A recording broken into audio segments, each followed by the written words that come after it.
आज बानाबो एঁচোড় चिंगड़ी। एঁচোড় चिंगड़ी बानाबार जोन्नो एঁচোড়টাকে আমি ভালোভাবে ক্লিন করে নিয়ে কেটে ভালোভাবে গরম জল আর হলুদ জলে এটা ভালোভাবে ফুটিয়ে নিয়েছি, দিয়ে এর আটাটাকে ক্লিন করে নিয়েছি। এবার আমি কড়াতে সরষের তেল দিয়ে নিয়েছি।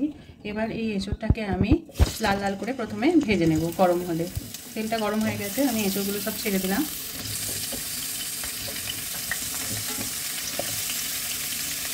দিয়ে এঁচোড়গুলো প্রথমে আমি লাল লাল করে ভেজে নেব। আমার লাল লাল করে ভাজা হয়ে গেছে। এবার আমি একটা থালা এটাকে তুলে নেব।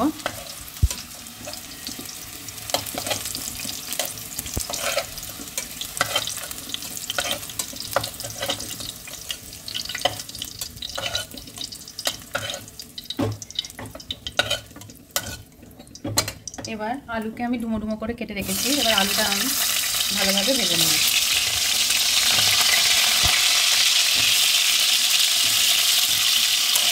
আলুটাকেও আমি এবার লাল লাল করে ভেজে নেব। আলুটাও আমার লাল লাল করে ভাজা হয়ে গেছে, এটাকেও আমি তুলে নেব।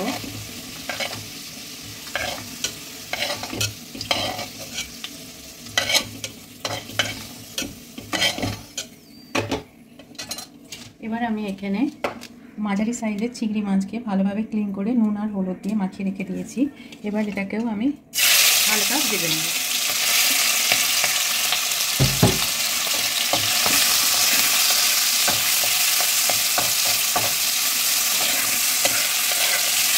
বেশিক্ষণ ধরে ভাজবো না, একটু রং এলেই আমি এটাকে তুলে নেব।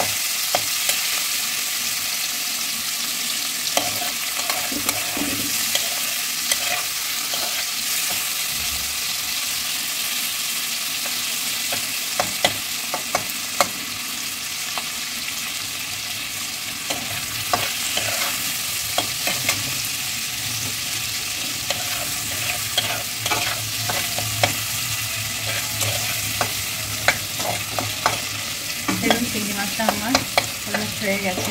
এবার আমি এটাকে তুলে নেব। এই পর্যায়ে আমি চিংড়ি মাছগুলোকে তুলে নিলাম।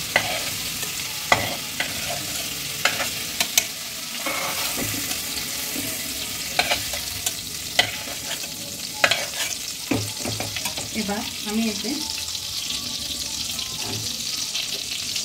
একটু সরষের তেল দিয়ে দিলাম।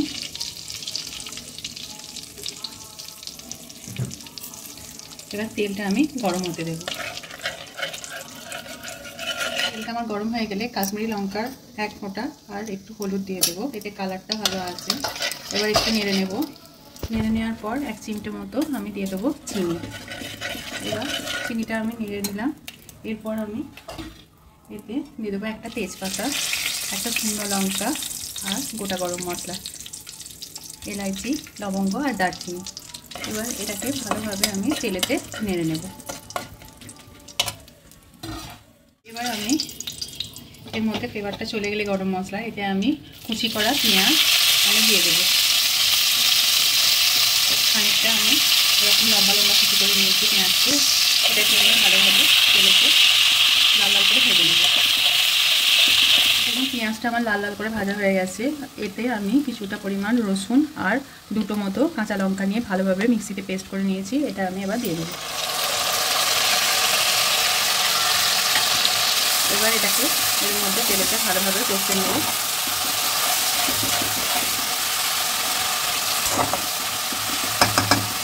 এবার রসুনের গন্ধটা ছেড়ে গেলে এতে আমি একটা পেঁয়াজ আর এক টুকরো মতো আদাকে ভালোভাবে মিক্সিতে পেস্ট করে নিয়েছি, এই পেস্টটা আমি এবার দিয়ে দেবো। এবার এটাকেও আমি তেলের সঙ্গে ভালোভাবে কষবো।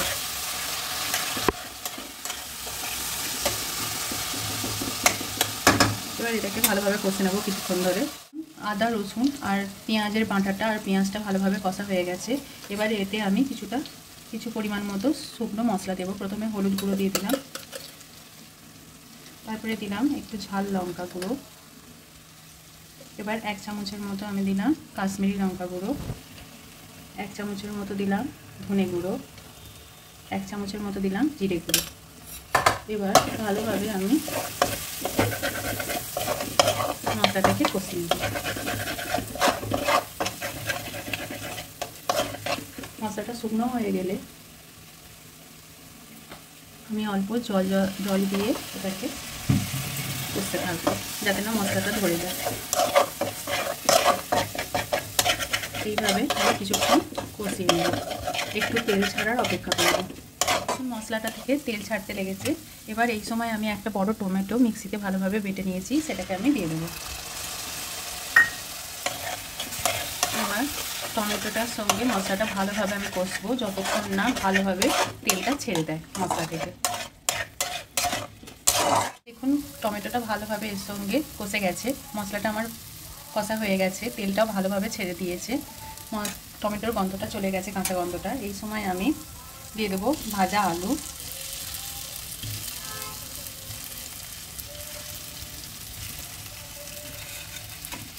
আর দিয়ে দেবো ভাজা এঁচোড়।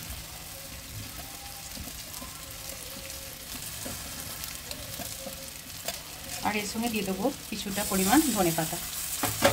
এবার আমি এর সঙ্গেও ভালোভাবে কষে নেব মশলাটা। মশলাটা শুকনো হয়ে এলে একটু জল দিয়ে আমি এটাকে কষবো।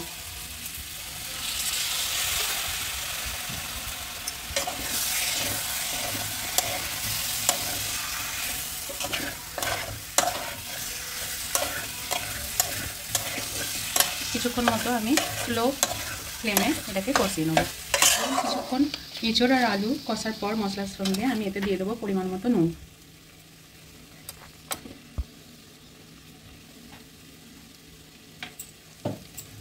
এবার নুনটা ভালোভাবে মাখিয়ে নেব।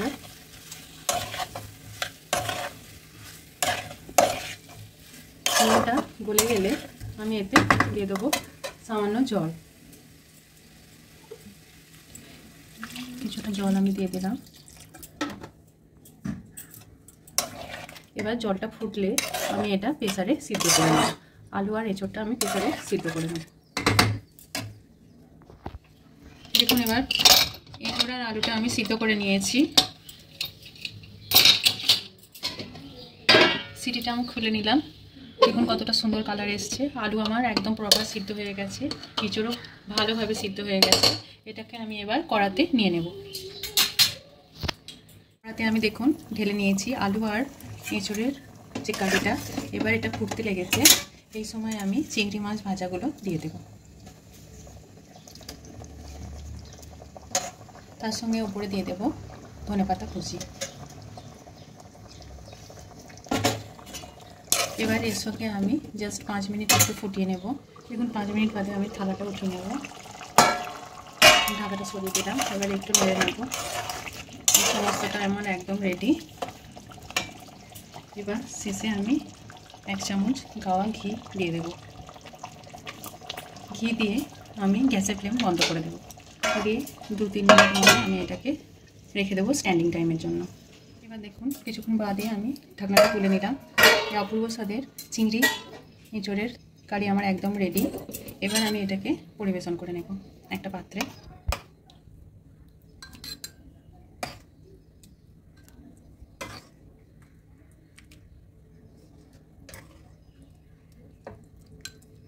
দেখুন এঁচোড় চিংড়ি আমার একদম রেডি, পরিবেশন করে নিয়েছি একটা পাত্রে। দেখতে কতটা অপূর্ব লাগছে, খেতে খুবই ইয়াম্মি হয় এই রেসিপিটা। এটা গরম ভাতের সঙ্গে খেতে খুবই অপূর্ব লাগে। এরকম রান্না যদি আপনাদের ভালো লেগে থাকে আমার চ্যানেলটিকে সাবস্ক্রাইব করবেন আর আমার ভিডিওগুলো শেয়ার করবেন। ধন্যবাদ।